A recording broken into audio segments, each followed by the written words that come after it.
Dear learner, in earlier videos we have seen what is the goodwill and why we need to calculate the goodwill and the factors that affects the valuation of goodwill, and also we have seen the various method to calculate the value of goodwill of the firm. Now apart from goodwill there are some other points that we need to keep in mind while reconstructing the firm, right? Now there is one point, that is change in profit sharing ratio.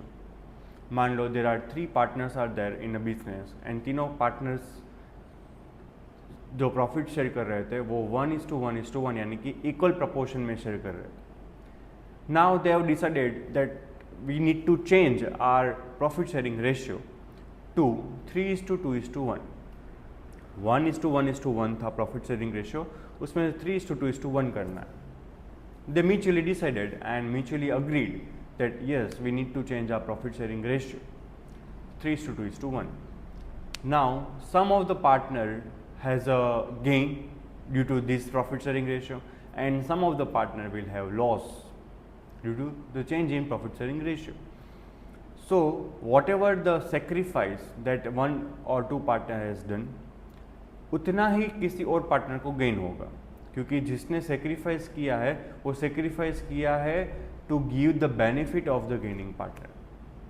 तो ये भी एक point होता है change in profit sharing ratio का, right. एक concept होता है a change in profit sharing ratio among existing partners means that one or more partner acquire the share of profit in the business from another partner or partners. It results in the reconstitution of the firm. यहाँ पे हमें partnership deed में changes करने पड़ेंगे, right. और firm का जो भी डीड होता है उसको हमें क्या करना पड़ेगा, रिकंस्टिट्यूट करना पड़ेगा. अभी जब भी प्रॉफिट शेयरिंग रेशियो चेंज होता है तब एक या दो पार्टनर को गेन होता है या तो फिर किसी और पार्टनर को सेक्रीफाइस करना पड़ता है. जब कोई सेक्रीफाइस करेगा तभी किसी को गेन होगा, राइट. तो what do you mean by sacrifice ratio, उसका भी एक फॉर्मूला है, नॉर्मल सिंपल फॉर्मूला है. Sacrifice ratio is a ratio in which one or more partners of the firm have agreed to sacrifice their share of the profit in favour of one or more partner.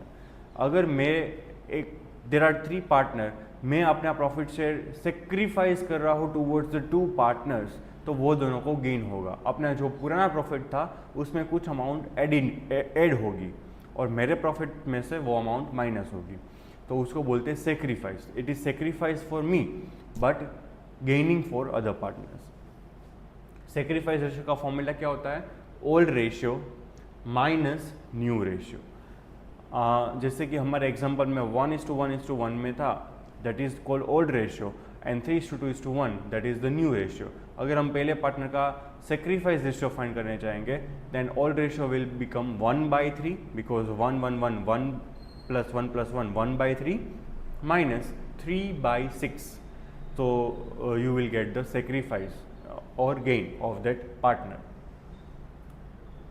Now at the time of admission, whenever in a question information regarding sacrifice or the new profit sharing ratio is not given, at that time sacrifice ratio will become old ratio. ये आपको याद रखना है at the time of admission.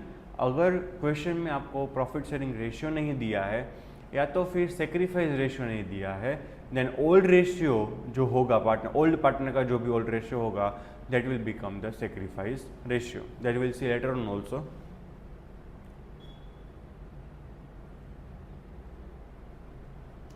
Gaining ratio. Now opposite of sacrifice is a gain.